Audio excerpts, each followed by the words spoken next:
they have nothing, they will still want you to, okay, maybe the next thing they want to talk about is, want to buy your me, want to ship back, or want to share. But like I said, Ọlọ́run tí ẹ̀ ní jẹ́ kí mi rí nǹkan tó jẹ́ pé irú àwọn ilé ni màá padà màá sá pátápátá wà ní Nàìjíríà mi ni wá mọ́ ọ̀bí máa sọ no òsìbó ìfẹ́ lè tó Ọlọ́run máa mú wa. The right thing to do when you're fighting this kind of a case is that when you realize that, okay, this particular one, don't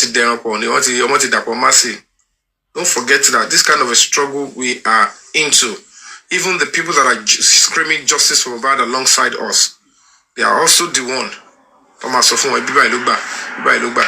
And of course, it's not an easy task fighting this kind of a situation with people that are already double agents.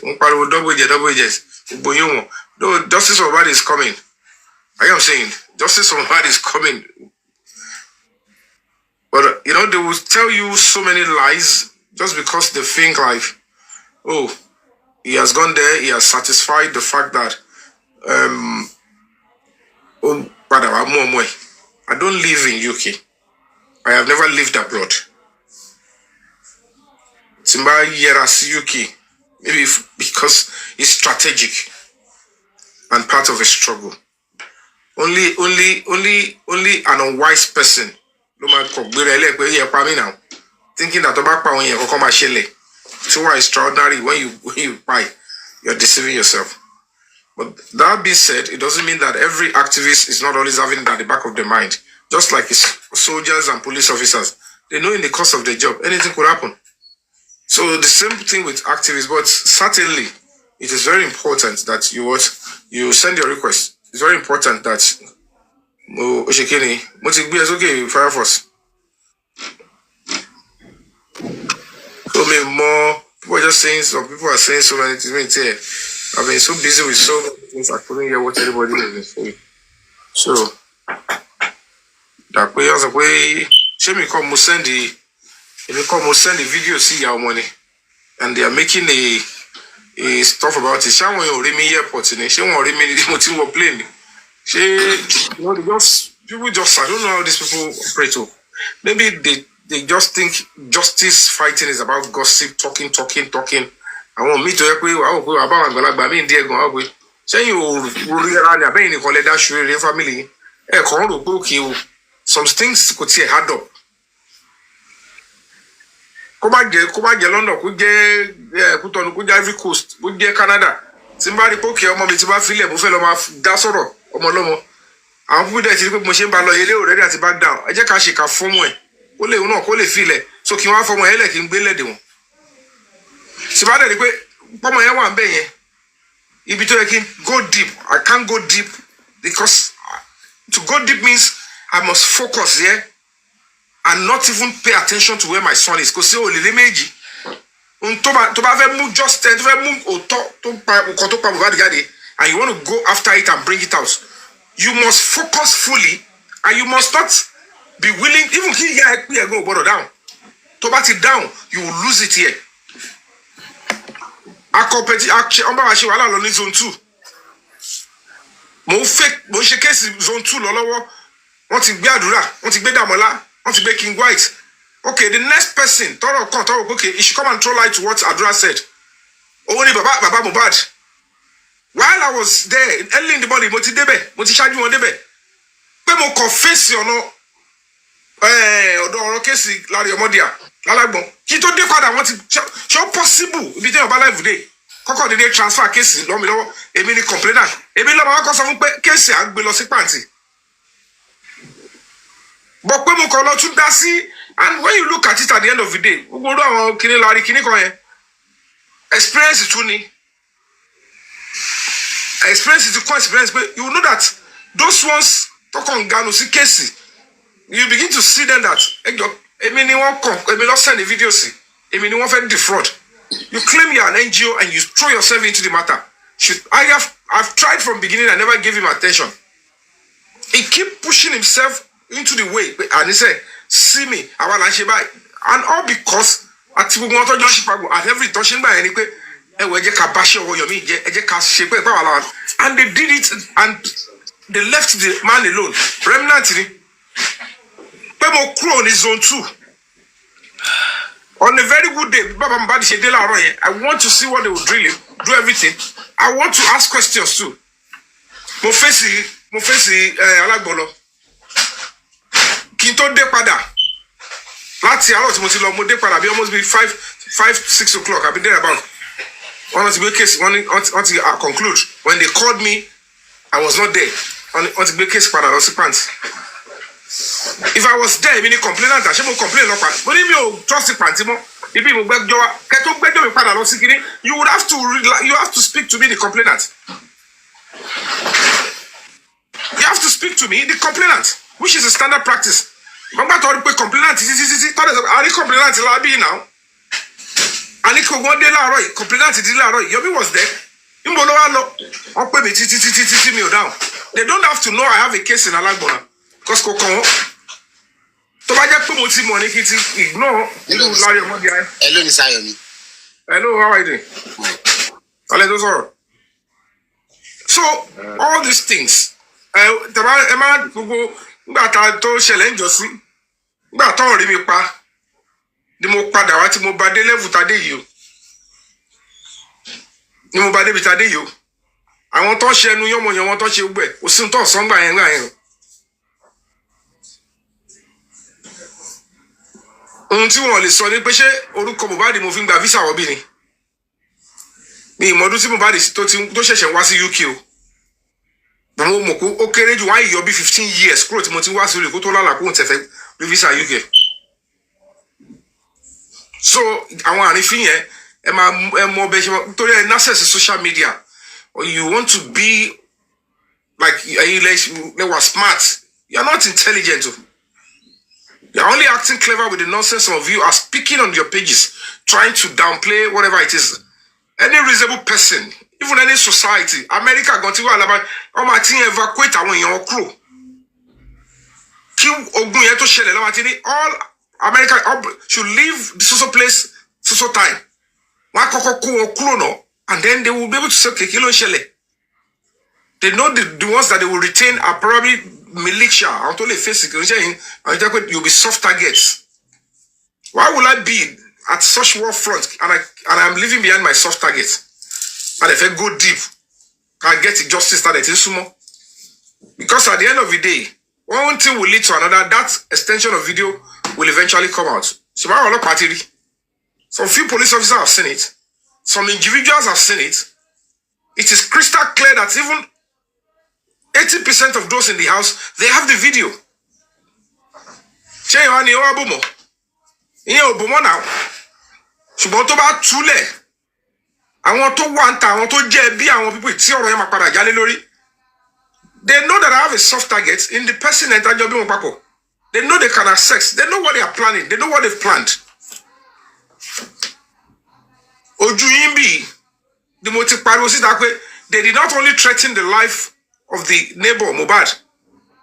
I said after T Bolo applied to the Inspector General of Police to fún wa ní approval police protection for neighbor Mohbad. I said it clearly. Ó tún sọ pé àníṣe mo ní kó tún lọ wọ́ máa yẹn wá síwájú AIG. Àwọn ọlọ́pàá tún lọ gbé wá pé àníṣe the AIG want to see you. Why did you give them empty disc? I want a gun. Ìyẹn ni pé àfi tẹ́ bá máa pa òun. Le ba ni ko mu nǹkan tó wà lọ́wọ́ òun lẹ̀. Ẹ fún òun ní ìbọn, tẹ́ bá ti fún òun approve bon. And the AIG said that is all easy. Àwọn call àwọn ṣe. That okay, you can go. But certainly these materials are available.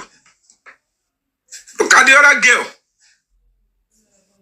Èèyàn tí mo wo tó jẹ́ pé mo dìdí gbé ọlọ́pàá lọ sínú ilé ẹ̀ nínú estate Mohbad. After the lady came out on my live video first time, I am ready to help justice for Mohbad. My lawyer spoke to her. On the brief, we went on a civil case against Famuyiwa. And then the criminal angle, on our party investigation, one loss in again. Okay, I'm not hack into some database, your database, and whatever database, and they brought your stuff and they were threatening you with it. Who is that person? Who want information? People up. Let them talk. There's people up there. Allow them to talk. Maybe you can gain something from there. Mr. Joseph, hold on. Let him finish his submission before you commence. Please, hold on. Mute your mic. So at the end of the day, Kilo Parashele. No, it's easy for people to take advantage of the fact that I'm doing this whole stuff and I keep coming on social media, blah blah blah blah. Everybody, okay, let's take advantage of that. But the fact remains that when they threaten that girl, when you want threaten Elala before about the number, I said the girl received a message. She backed out.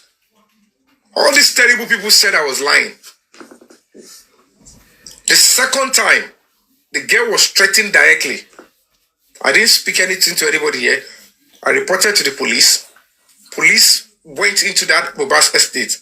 They went to get the girl's statement. And they were looking for the Sheyi. And then they asked Famuyiwa that he has a case to answer. He needs to come. The invitation was passed to Baba Mohbad also. Lo and behold, nothing happened to that girl for days, weeks. Command. I thought I was fighting for his son. And if he get to hear that, he will now be able to express himself and say, oh, that's what happened. Baba, this is what is happening. Your younger brother, who you said is your power of attorney, this is what he did with the CCTV man to get neighbor Mohbad that would have brought justice for your son. And because I saw the moves that your younger brother was taking, I can tell you, confirmed, I have reported the case to the police, and as a matter of fact, they've invited him severally. He didn't show up. He didn't respond to them. No lawyer came to speak for him. A warrant of arrest is on him and the other guy. I don't know how you want to do it, but I've just told you that is the status. Because look out, Baba. He said, I talk of Sonny wrong address. Wrong address, wow. And I opened my phone and I showed him. I said, look at. Oh, message about a bro. Wrong address. Okay. And then 2 days after, that same girl to accept Olopasunuli and University Mohbad began to deny Yomi Fabiyi. I will sue Yomi Fabiyi. Nothing happened to me. Kiniko. What happened?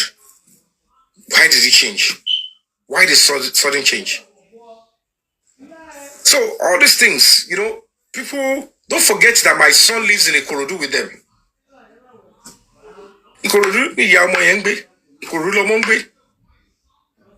So I should now leave when I know that that is their plan. I came out here openly to call out the commissioner of police. How many of you can actually call out the commissioner of police? Not just any commissioner of police, the commissioner of police in Lagos State. And do you think it's just commissioner of police Timoloba? Torí pé mo fẹ́ protest, Tony King Joe, kí má protest kí wá, kí n gbé protest wá sí command. Mo ru protest lọ. Ká tó wọnú bẹ̀, I know several people were already bragging that will be arrested. That means they know they are planning for something. They expected something bad to happen. A protester, Akrombe. They twisted it. Only on food and drink. Our shaking is how the way should be. So one expect to pay our be 50 or 100 Italian. Lagos State Police Command, the headquarters of police in Lagos State. Lagos State is like a country. I don't know what they were expecting. They tried to condemn that meeting. What? But meeting commissioner of police here. Apart from the fact that Wunmi insult, defame, chastise. A minor of your body with that genuine process to that commissioner of police. While we were at that meeting, all of you are Bosile and She. You all saw it yourself that you saw King White and Guresi coming together in the same vehicle. But Guresi is number one right hand man, Baba Mohbad. Baba Mohbad in one lossy TV station. Only that King White no block adura to je ko wuri ka awon ijoba gba awon kolopa gba awon. But the moment we protested to command, Guresi and that King White came in the same vehicle to come and do what? They never sat to support us. Before we know it, story began to change. Because it's more like these are the people that go to underground to negotiate. And none of you can deny the fact that Guresi are threatening my life. None of you can deny the fact that even the King White did not only threaten my life, he came directly. And how many of you are also denying the fact that when the King White was becoming a pest, when he threatened my life, press conference on the same matter, with lawyers, with foreign media, everybody. At this stage, to threat level, King White, they said they would never allow me to pass through the normal door. They took me through the kitchen toilet, then one corner. They said they can't allow it. Oh, it was an ex-convict in the UK. So all these things are too horrible a threat. But because these people are still waiting, shake your material kokoni. So ti do any. She want to worry. As at the time, he might have seen or heard something, was when I came out and I began to speak about the Zomo. When I touched on the Zomo, the first person to deny, why am I mentioning the Zomo? That nobody should allow you to fly. It's still the same about Mohbad. Ati blogger or bookie. They are not part of the investigation. They are not part of the NGO. I don't know Zomo. I have never heard about him before.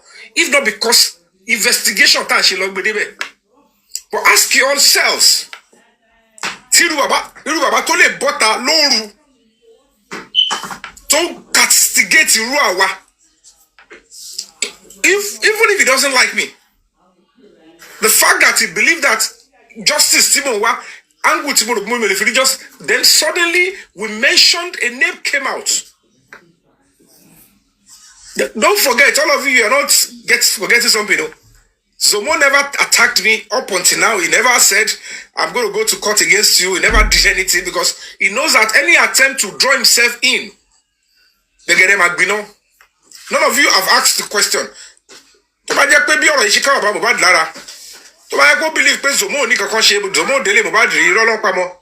So why is Zomo not directly writing petition kajo foju koju? Ki investigation wa wole ko wa wonu e dada. Go upstairs. I told you when I'm on the phone. I'm going to spark you.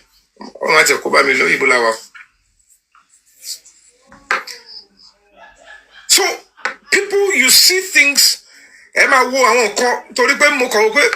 It's social media. It's TikTok. It's a rallying point. Don't let me act like I'm this and that. Let me go there and engage people. But the fact remains that if truly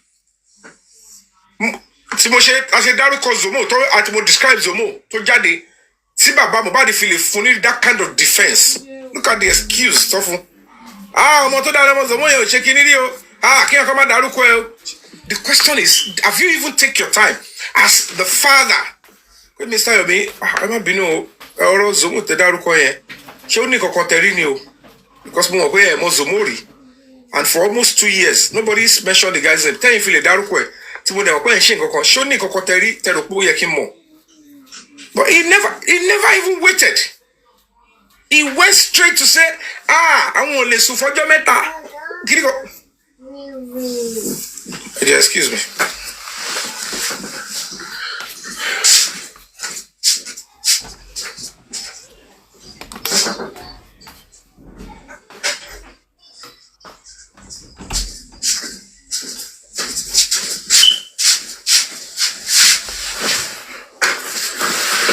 So the question is, nobody, you just want people to come and be talking.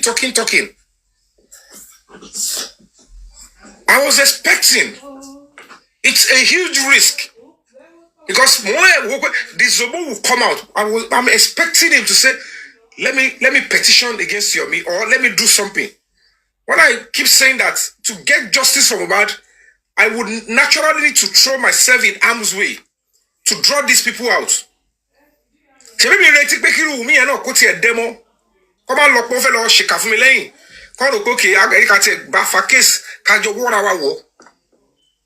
So instead of all this dodging everything, they will be able to, the truth will be, I'm going to draw it out. Mohbad Mohbad knows why he asked, go and message Yomi, because he knows I have a mental capacity and the strength to pursue this to the logical end. But while I am doing that, I don't have to be stupid, and then I don't have to say, okay, let me just throw everything. If there is anything I have sacrificed in the course of this, I've sacrificed my career, my name, my reputation, my life. The only thing is, must I sacrifice the life of the innocent boy? No, it could make any sense.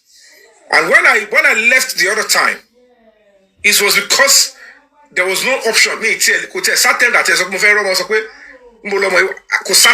even the neighbor,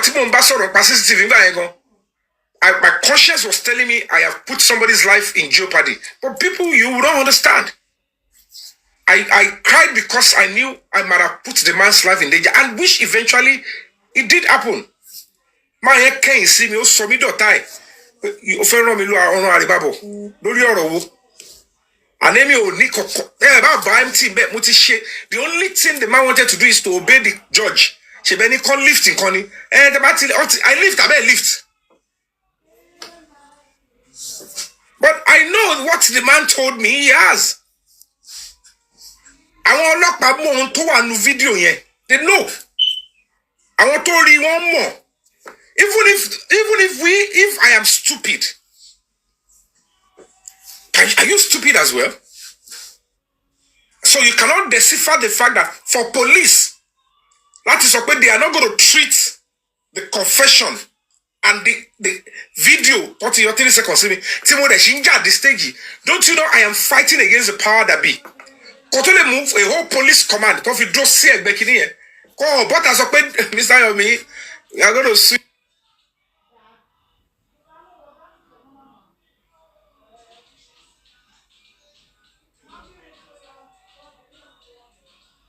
There are plain people that will come after you. They will do everything they want to do.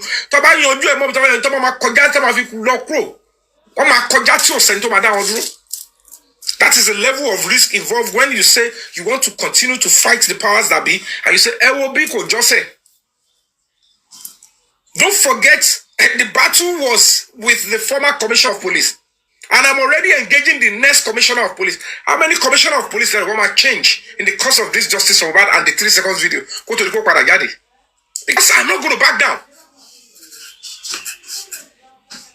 And that's why I'm going to implore you that are honest and that you know what it entails. That it's not that we are saying Nigeria is perfect or it's like America, but we can make it work better. We can make it better because I think people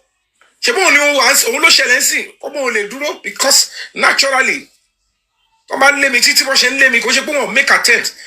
They know that the next thing at this stage is for this thing to stop. The only person that can pursue us on the charge case is the court. Until I don't know what we love. I'm making any corona inquest. You're me any Wahàla. I want to jail if only we can call this man and tell him something is about to happen. But time with because they didn't know. Nobody knew. Ingba mo wo ku ton mi mo bi ti mo lo mi ti e no mi na idea o te kokko mo ko mo lowo ni pe ko jose emi yin o gbe. I know I will have to go through some little pain and everything. Se mo wa be for 3 weeks. Mi ko daruko bi ti mo wa ni. That you people will know where I am. Mo stage yan kan mo so fun o sorry o close mommy. O se nbi lo fe ma lo fun won information lo. O lo mi fu ti thinking that this person is a good person to me as you wa. And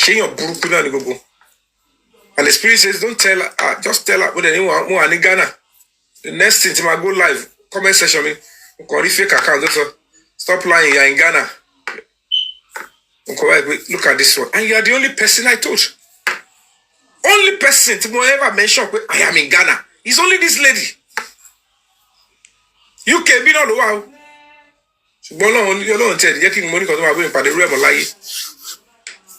said, look at this one. I can shade dot social media. I don't know what is wrong. She witchcraft in here. People going. I don't know the kind of people that are doing all this nonsense.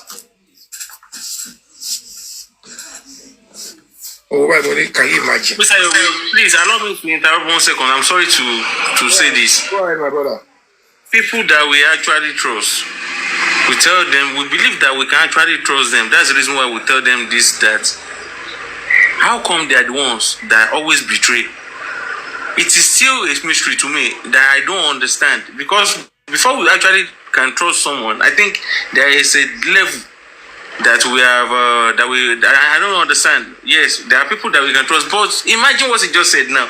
You told the person that you are in Ghana, and that was the only person you told. And the second day, you already heard this. You can see. Trust nobody, Mr. Yomi. Comment section You can continue your submission, sir. Comment section below. You understand? Can you imagine that? What if I told this person the exact place I am? And all along, I'm only sharing with everybody. I shared with people.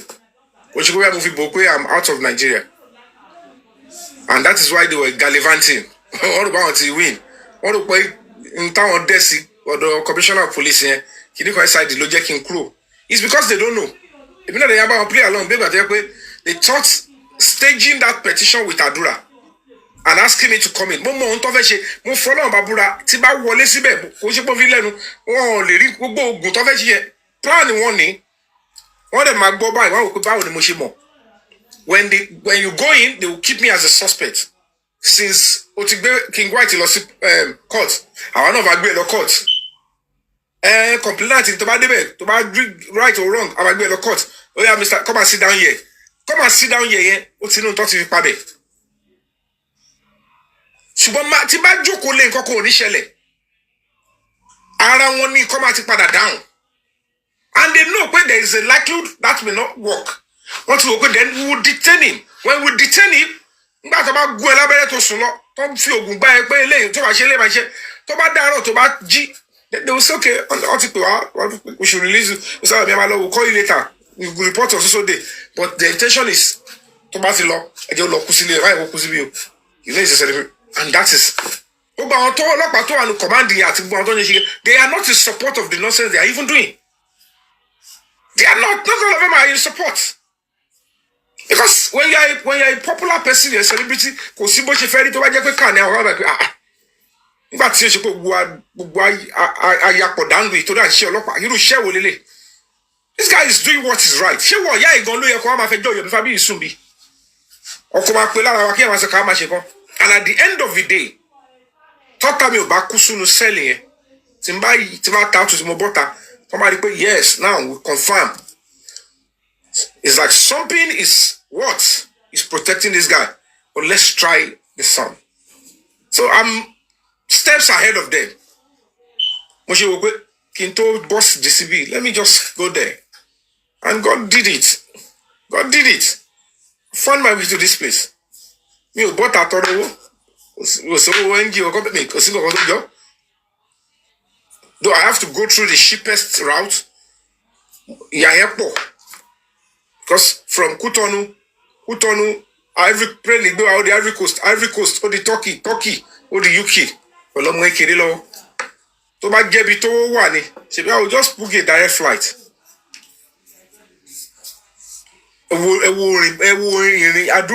That's why you saw that the boy already be weak. He was so tired and very fatigued. I will only pay on board UK in 6 hours. Plane kọ́kọ́ gbé wa lọ. Abidjan. Bolo de pe every cause ababi. Go akro me. O abole no plane. O dúró. O ya o ti gbéra. O di Turkey. 7 hours. Atu dúró. Do almost 3-4 hours. A ṣe wá gbéra. O rin irin ṣe fẹ́ bonu Turkey airport.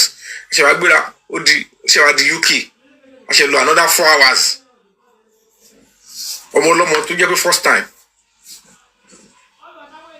And there is no way. Ó ṣe wà ń bí sìn. Tó bá dé bí sìn tó bá filẹ̀ tí mo padà sọ́wọ́n tí mo continue jọ. I can go fully. Èmi ò ní kọ́ máa ṣe wèrè tó fẹ́ ṣe. èmi ò kàn ní tira mi pé bí ìyẹn fẹ́ pa mí mẹ́kì wá wọ bẹ̀mí níwọ̀ but mama ṣe nǹkan tó yẹ kí n ṣe lọ to get justice from Mohbad and the moment that is going on kò sí pẹ́ẹ́rù wọn bà mí pé kò ti fẹ́ ṣe yìí tí bá gbọ́ tó bá sọ pé ọmọ ẹ̀ ń pè ẹ́ àbí kankan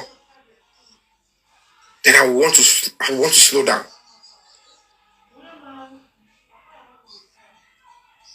So those are the things I want to call. That's just a little something. Not that I don't have a right to travel because she justice so bad. One of the fundamental human rights that protect the right to movement. Sir, you do not stress yourself. It's absurdity. Sometimes you get some water, sir. See, things happen today, and I'm sure I do not want you to listen because if anybody should even send you anything, please do not listen to it, Mr. Yomi. Our mental health is very important. It is only the people that knows the truth that will understand. Some people actually knows the truth, but they have decided to just be Fireboy. Yes, Mr. Joseph. Oh, sorry, Mr. Joseph. Please, 1 second, Mr. Joseph, please. Hold on, sir. Allow the Mr. Joseph. Okay, yeah, you have the floor now, Mr. Joseph. Fireboy. You know what is there? Let's talk, let's argue, fight, then sort it out. We don't have any reason pamper. Mr. Joseph, I'm a neutral person. In Canada. Argue, sort out. Chembomi, mo ń follow mi ò ra mi ò ń wá bọ̀ máa ń follow láti joy. Ẹ̀gbọ́n tí mo ń béèrè ni. Ẹ wà ní Canada. Ẹ wà Nàìjíríà. Kò concern ní dé level yẹn. Ẹ wá fẹ́ argue, ẹ fẹ́ jà lórí case. Money ẹ̀gbọ́n kan, we are meant to agree and disagree. Then on what please? This is where I'm coming from. That's the first time I'm seeing you on this page. Yes, because I see you. Justice. Canada, Nigeria. Justice stand fight for you. Are we really honest with the justice? Are you honest? Every one of us. Are you honest? 100% honest. What have you been doing? Now, Baba Mohbad. To start with Baba Mohbad. So do titi to doti ẹ fi Baba Mohbad lẹ̀. No, ọ̀dọ̀ tèmi náà ni. Ọ̀dọ̀ so àwọn nǹkan tẹ́yìn ti ṣe. So the honesty level is very high. The only thing I did, share pẹ̀lú mi. Let me know you. I want to know you before I only contribute to where I need to contribute to financially. The people that need money, they ask. I ask for account. I contribute. I don't need. Mr. Joseph. Ọ̀rọ̀ owó kọ́ là ń sọ yìí. Okay. I'm talking about the fact you said we want to argue, we want to fight, we want to do this. No, I said, listen, I said we meant to agree, disagree, and agree, and come to agree. Mr.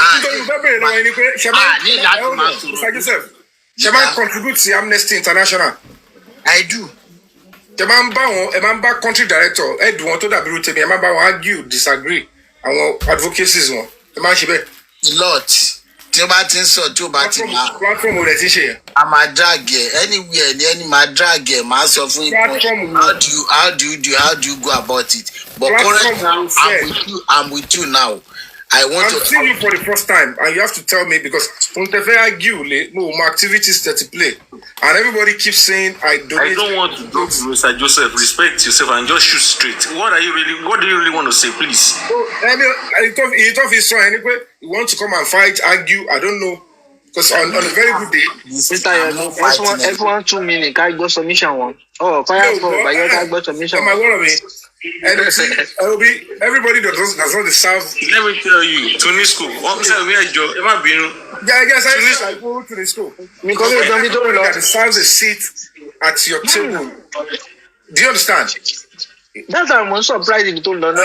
Starting I'm not going to give this kind of people some unnecessary shenanigans. Because how will we don't like argue and all that? You said something.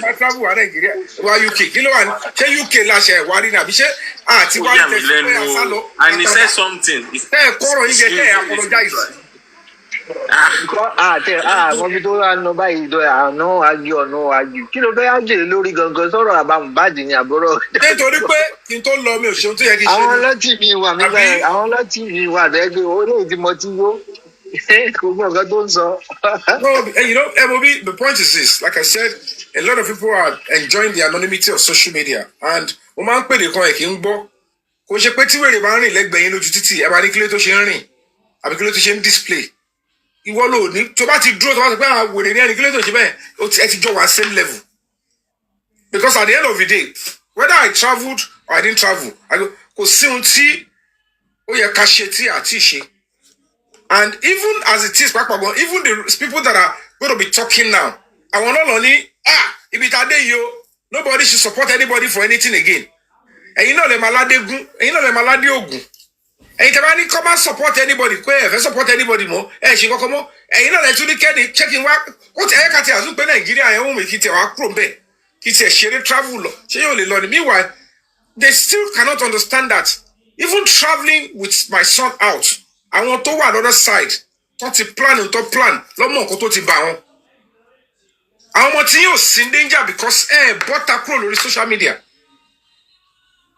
And few of you don't act bẹ́ẹ̀ pé àwọn wà pẹ̀lú justice fighter. Mọ̀ pé náà lè GS pẹ̀lú other side náà. Ṣèbẹ́yìn náà lẹ́nu wa lọ́kàlà máa bẹ̀rẹ̀ ká máa dàrin wọn rú. Ká máa ṣe bẹ́ẹ̀ pọ̀ wà láàrin wọn. So kò ń ṣe pé gbogbo àwọn tó act bẹ́ẹ̀ pé àwọn strong lórí social media they are truly strong. Because wọ́n mọ̀ pé strong àwọn yẹn náà ló rán wọn ṣe. But the fact remains that at the end of the day, eworu Canada Jimmy, eworu lady ru kiniko Karimo ye. Ìwọ tó bọ́tà tó sọ pé this is what you saw, this is what you have. And they invited you to court to come and testify. Oh, you're just court virtually. Why did you choose not to appear before a judge virtually? Ìwọ náà bẹ̀rù kankan. O sá fún kankan. So suddenly, wá wò pé ẹni tó wà ńbẹ̀ physically pẹ̀lú wọn yẹn, ó ti di Robocop. Èmi náà ṣé mi mo gbé ṣú mi ni? Àbí mo gbórí ìjàpá sínú tí máa sọ pé òkè o gbogbo nǹkan tó fẹ́ ṣe o kò ní ràn mí o gbé ní ràn mí o mo ta máa tátù o tí máa ń tátù tó bá lé mi tó bá rí pọ́n mi tó bá wò kókè ó rè kó yá wèrè àbí ó yẹ kó bọ́ ọmọ ẹ̀ and that is what they are planned ọmọ kò tọ́ ni mò ń sọ but when you keep